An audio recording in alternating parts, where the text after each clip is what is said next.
Demetrius Salita getting involved there. Well, it started off pretty tame earlier, and the team.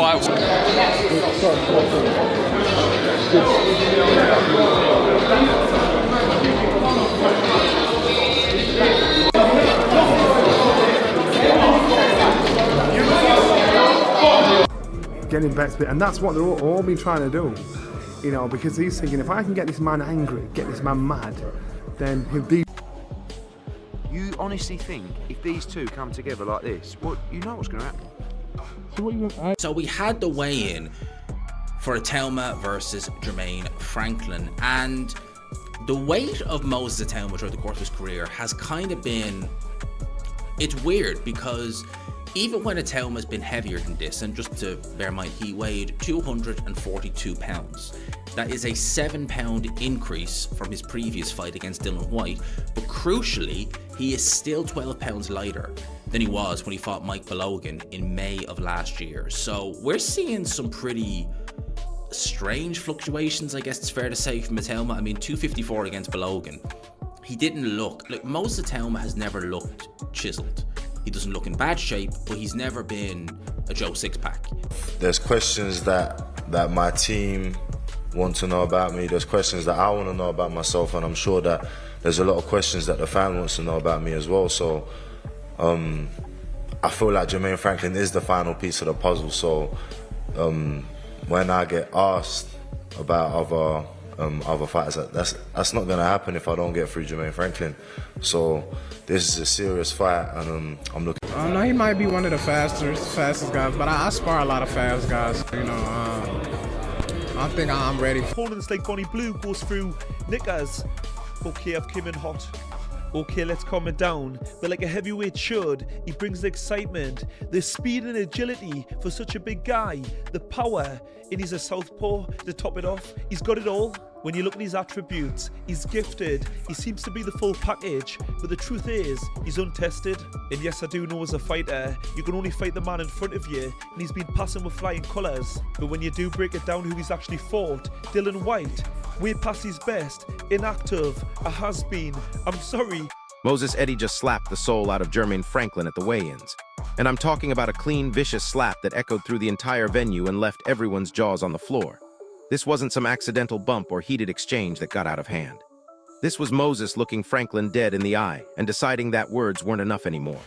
Franklin had been running his mouth for weeks, talking trash, trying to get under Moses' skin, and Moses finally snapped. The tension had been building for months, but nobody expected it to explode like this at the weigh-ins. Security was scrambling, cameras were flashing, and you could feel the entire energy in the room shift in that split second. Kid on the block, Moses Itauma, who looks absolutely extraordinary, and for me he ticks all the boxes. I like his attitude, I like his style, southpaw, hard-hitting, moves so well. He's going to be very, very difficult to sort of deter. So it's an interesting one because, yeah, is this too soon for Moses, or is this just the right fight at the right time? Johnny Nelson called it exactly right when he broke down what really happened here. This wasn't just Moses losing his temper. This was Franklin deliberately trying to drag Moses into a heated confrontation, pushing buttons, crossing lines, and turning what should have been a professional weigh-in into a circus. Nelson could see it coming from a mile away. Franklin was leaning in, talking trash, getting way too close, and Moses had clearly reached his breaking point. The disrespect was obvious, and Moses wasn't about to let it slide. What makes this even crazier is that Moses didn't hesitate for even a second. No warning, no posturing, just pure instinct and reaction. That slap was Moses sending a message that he's not going to be disrespected by anyone, especially not some veteran trying to play mind games with him. Punches are born. That's my saying, I've said it for years. Punches are born, they are not made. Itauma is a puncher, he was born to be a puncher. So people will expect him to get the knockout, like Mike Tyson, similar. They were looking at the similarities, knockouts, young. Matter of fact, there was some talk that maybe he could break Tyson's record and win the heavyweight title as the youngest heavyweight. That's not gonna happen. That date has passed, that ship has sailed, but that was something they would think about. I think Frank Warren, his promoter, did the right thing. Rather than rushing it, he gave him the fights he needed to get more seasoning, more maturity, more development. And this is part of that. This is part of that journey. This is part of that job. And that is the job in developing a fighter. And I like him a lot. He's talented. He's technically sound. He's got Ben Davidson doing a good job. He had people before that. They've done a good job. He's technically solid. He knows how to fight. He can get you out of there by going to you and by getting you to come to him and counterpunch you. He's got good hand speed. As I said, he's fundamentally... Eddie Itauma knew the situation was spiraling out of control before that slap even landed. He was watching both fighters, seeing the tension building, and you could tell he was worried about what might happen next. The moment Moses and Franklin got within striking distance of each other, Jermaine probably knew it was going to explode. And once that slap connected, everything changed. Security had to jump in immediately because you could see in Moses' eyes that he wasn't done. Franklin was stunned, the crowd was going wild, and suddenly what was supposed to be a routine weigh-in turned into absolute chaos. Hearn's been around boxing long enough to know when things are about to get ugly, and this was one of those moments where you could feel the violence in the air before it even happened. 50-50. Personally, it depends on what style he brings. So it's like, I think if he's like measured, then yes. But if he does what I think he might try and do, which is I'm gonna show this guy, get inside and work like clever shots, I don't think so. I think with someone like Moses, who is naturally so explosive and so quick and technical, he's got so many good attributes, but as we've seen with in any sport across any profession, that explosiveness, in my opinion, cannot happen for 12 rounds. It never happened. But here's where it gets interesting. Frank Warren was not impressed with what went down, and he made that crystal clear in his reaction. Warren's a veteran promoter who's seen it all, and he knows that moments like this can either make or break a fight's momentum. His point was simple. When you already have a strong, competitive matchup between two dangerous heavyweights, you don't need manufactured drama or cheap theatrics. The fight was already selling itself based on the skill and power of both men. But at the same time, Warren had to admit that the slap showed just how serious and personal this rivalry has become. This isn't just business anymore. Moses and Franklin genuinely don't like each other, and that kind of real animosity creates the type of fights that fans remember forever. Both got that, and who will prevail? Because, I'm not being disrespectful, they're in their 40s, aren't they now? So the speed that they had a few years ago is not there. Their styles will blend to make it a real, as soon as that bell goes, right on top of each other. And they'll be thrown. Now listen to this part about the weigh-in numbers, because Liam Go highlighted something crucial that everyone's missing. While people are focused on the drama and the slap, the real story is how Moses looked when he stepped on that scale. Despite some fluctuations in his training camp, despite all the pressure and media attention, Moses still looked sharp, dangerous, and completely locked in. His weight was on point, his physique was impressive, and most importantly, his mental state was exactly where it needed to be. That slap wasn't a sign of Moses losing control. It was Moses showing that he's mentally prepared for war. The explosiveness and intent that he showed in that moment is exactly what he's going to bring into the ring. Franklin should be worried because Moses just gave him a preview of the violence that's coming his way. I get shit all the time on the internet, but what am I going to do about it? What can I do about it? I'll get fucking 5 years if I hit someone. Moses laid it all out in his post-weigh-in interview, making it absolutely clear that Jermaine Franklin represents the ultimate test of his career so far. This isn't just another fight on his record or another step up in competition. This is Moses' chance to make a statement that will echo throughout the entire heavyweight division. After all the drama at the weigh-ins, after that shocking slap, Moses' focus became laser sharp. You could see it in his eyes during the interview. All the trash talk, all the mind games, all the attempts to rattle him had the opposite effect. Instead of breaking his concentration, it made him more determined, more focused, and more dangerous than ever. Moses knows that a dominant performance against Franklin will put him in line for even bigger fights and bigger opportunities. Well, you don't care, because you can care sometimes. Sometimes you see comments and you think, you cheeky bastard. You think, if I ever got a fucking hold of you and I can get away with it, I'd fucking rip you.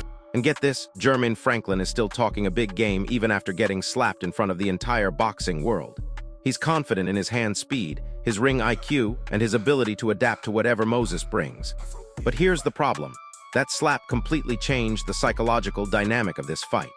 Franklin can talk all he wants about his experience and his skills, but Moses already got in his head.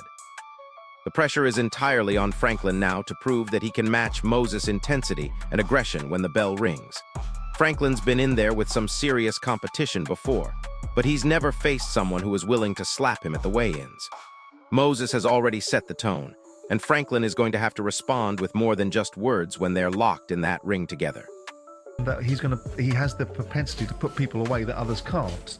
I mean, I know that we talk about Dillian in that fight, but I think we saw Dillian Whyte a year, 18 months later against Moses Itauma and saw all we needed to see then. Anthony Joshua was rebuilding, but on paper, if Moses goes through Jermaine Franklin, who's considered to be a difficult opponent, will make it difficult for him, and he knocks him out in a couple of rounds, people are going to see the wow factor again. They saw the wow factor against Dempsey McKean because they saw the principle of the fact that he took Hrgovic 11 rounds.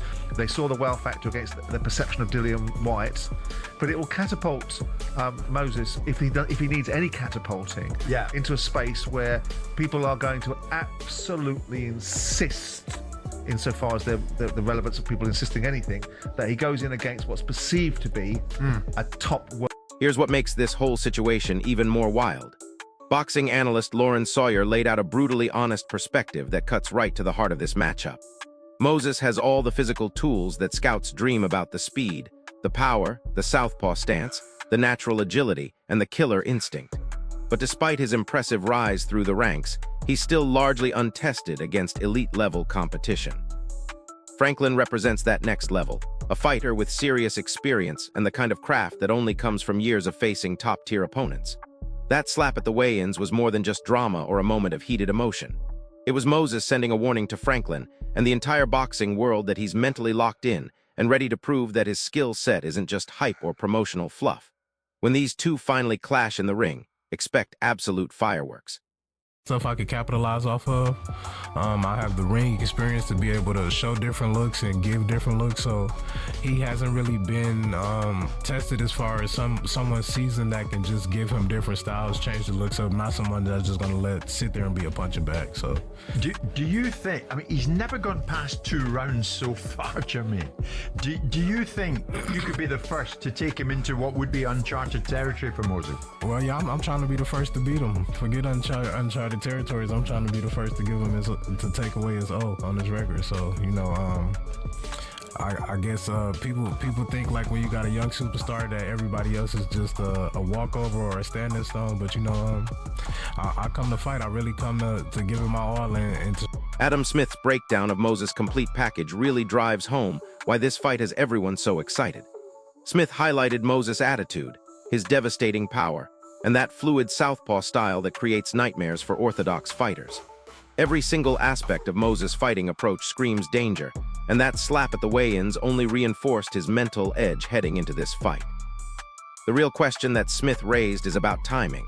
Is Franklin the perfect test to prove Moses belongs with the elite, or is Moses being pushed too fast against too high-level competition?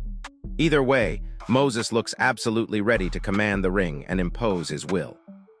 The combination of natural skill, supreme confidence, and controlled aggression makes him a nightmare matchup for anyone in the division. And fans should expect a show-stopping performance that proves he's not just talented, but genuinely dangerous. In my opinion, Jim, yeah, it is. I think that, you know, you've got to look at the styles. Moses Itauma, we saw what he done to Dillian Whyte last time. You know, we expected Dillian Whyte to give him rounds out in Saudi Arabia, and he didn't. He went out there and he absolutely obliterated Dillian in 1 round, took him apart. Southpaw style, very spiteful and very aggressive. Now, we know Jermaine Franklin, who's only lost to Anthony Joshua on points and Dillian Whyte on points, and a lot of people felt he actually won that fight against Dillian Whyte. He's tricky, he knows how to hustle his way round. I've seen him in the gym, actually. I've been up close and personal with him, you know, through this training camp, and you look at it and you just look at the styles and you go, I think he's in trouble here against a young, fresh Moses who's very spiteful and starts very fast. It could be an early night for Moses Itauma if he gets. Teddy Atlas broke it down in a way that only he can, getting right to the core of what makes Moses so special. Atlas called Moses a natural puncher, someone who was literally born to hit hard and hurt people. But what impressed Atlas most wasn't just the raw power, it was how Moses' technique has been carefully developed and refined under proper guidance. His trainer Ben Davidson has shaped him into a technically sound fighter who combines devastating power with ring intelligence.